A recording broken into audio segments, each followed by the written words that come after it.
Certains jeux de mots et les idées qu'ils transmettent sonnent comme des évidences, et Enter the Gungeon est de cela. Sur le point de sortir après 2 ans de développement, le jeu de dodge roll n'a presque besoin que de son titre pour se décrire.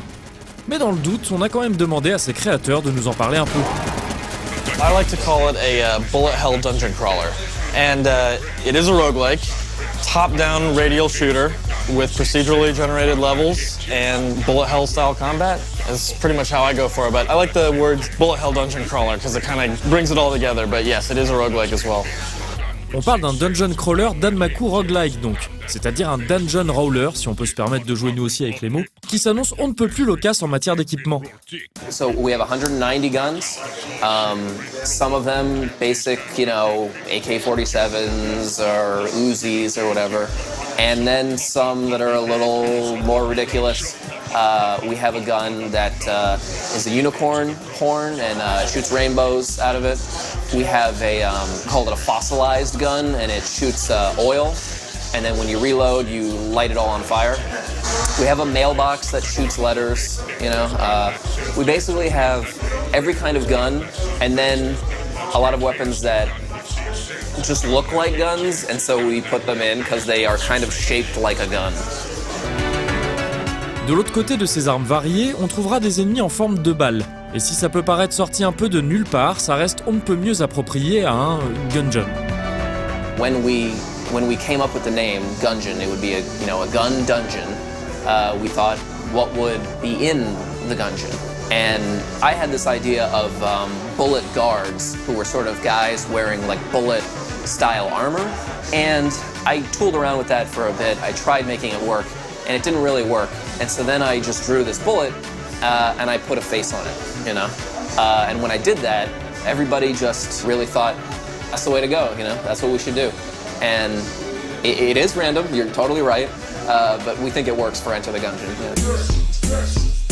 Si son ambiance originale et décalée ajoute beaucoup au capital sympathie d'Enter the Gungeon, ce n'est évidemment pas le seul atout que le jeu avance quand il doit se comparer aux nombreux autres dungeon crawlers sortis ces dernières années. What I like the best about our game in comparison to some of the ones in our space is that I really like our boss fights. Like, I think that our boss fights are just, I think they're super interesting. They have they're really events. Like, even if you're good at the game, you have to be like, okay, I'm gonna fight the boss because I think they all put serious pressure on the player, and they have, multiple different attacks, and they require you to do a bunch of different stuff. And I think that our bosses are big events. And the reason I say that that's such a big thing for me is when I look back on all the games that I super loved, I think wow, they all have really standout bosses. And when I say that, I'm talking Dark Souls, and I'm talking Zelda and Metal Gear Solid. When you sit down with someone and talk about it, you're always talking about the Sniper Wolf fight, or the Vicar Amelia fight, in Bloodborne or something like that. And so I don't know, it was very important for me to make sure our bosses felt larger than a lot of roguelikes do. Boss mémorable ou pas, la concurrence en matière de dungeon crawler et de roguelike est particulièrement rude depuis que ces genres ont connu un nouveau boom en même temps que la scène indépendante. Cependant, chez Dodge Roll, on n'y voit pas qu'un inconvénient. Since we started it 2 years ago, we thought we got really excited by the idea. There was a few games that came out that really made us think and look at the roguelike genre in a different way, and those games were The Binding of Isaac for certain, and then also Rogue Legacy. And we had played Vlambeer's prototype, The Wasteland Kings. And so we were we started playing roguelikes. And when we went back to old ones like Shiren the Wanderer and Chocobo's Dungeon and Pokemon Mystery Dungeon.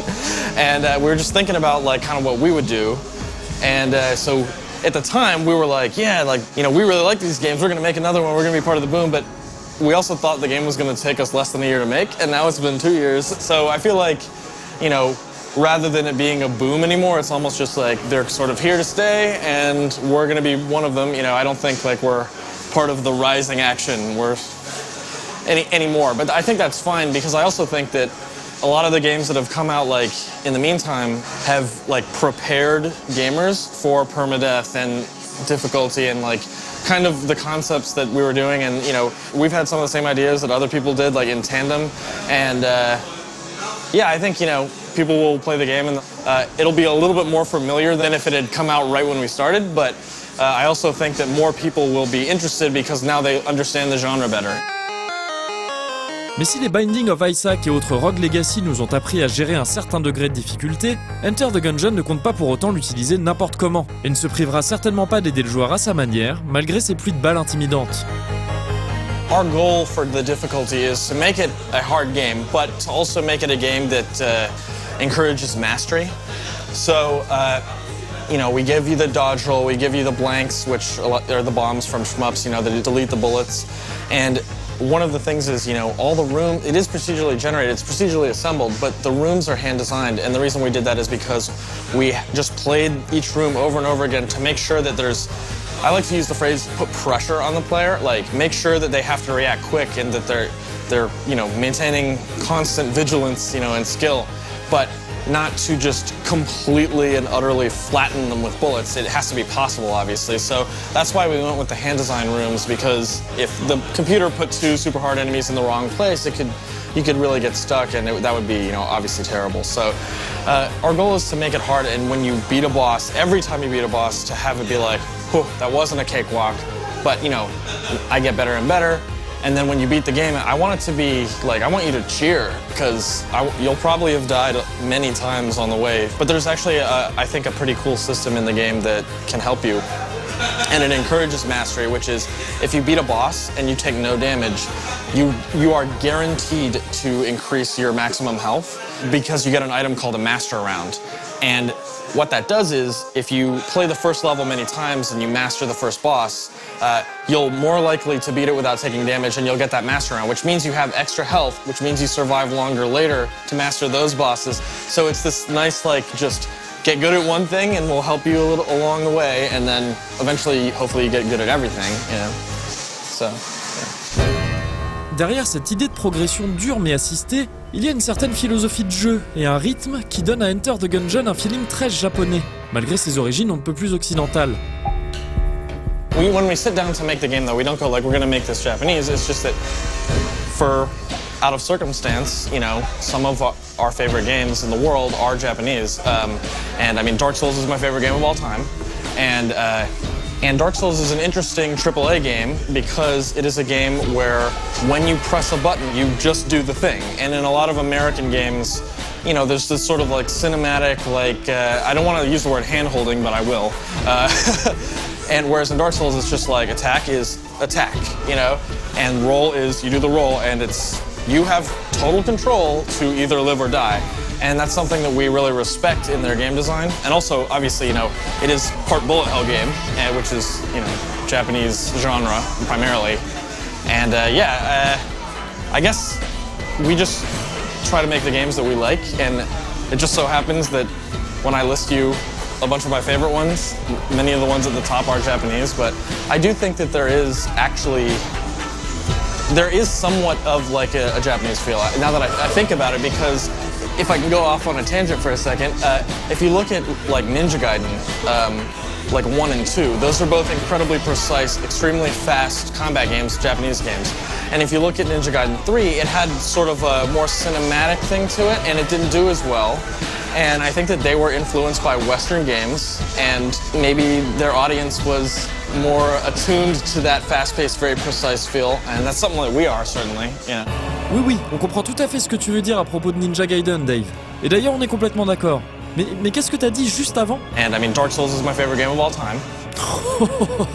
Et il va falloir nous en dire un peu plus. Notamment sur la manière dont ces excellents goûts seront traduits dans Enter the Gungeon. One of the things that is sort of hard to show when you only get to play it for a few minutes is that,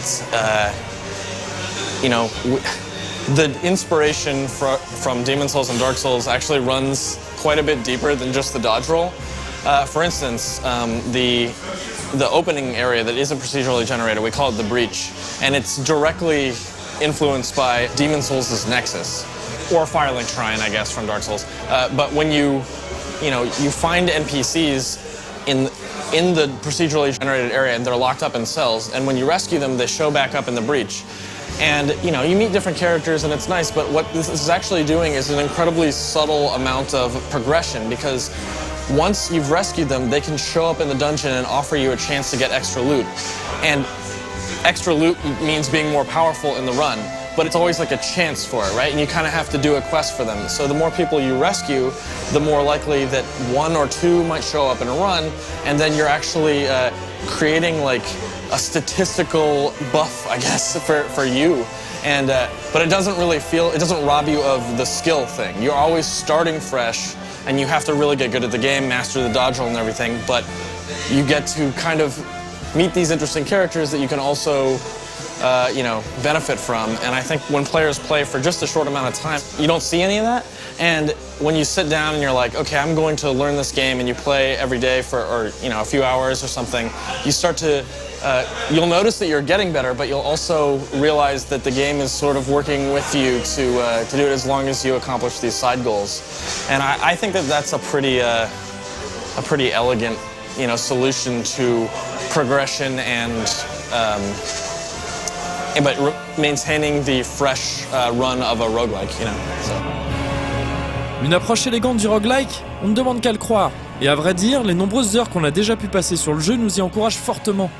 Mais on en reparle très bientôt, autour d'une critique qui arrivera peu après la sortie d'Enter the Gungeon, prévue pour le 5 avril.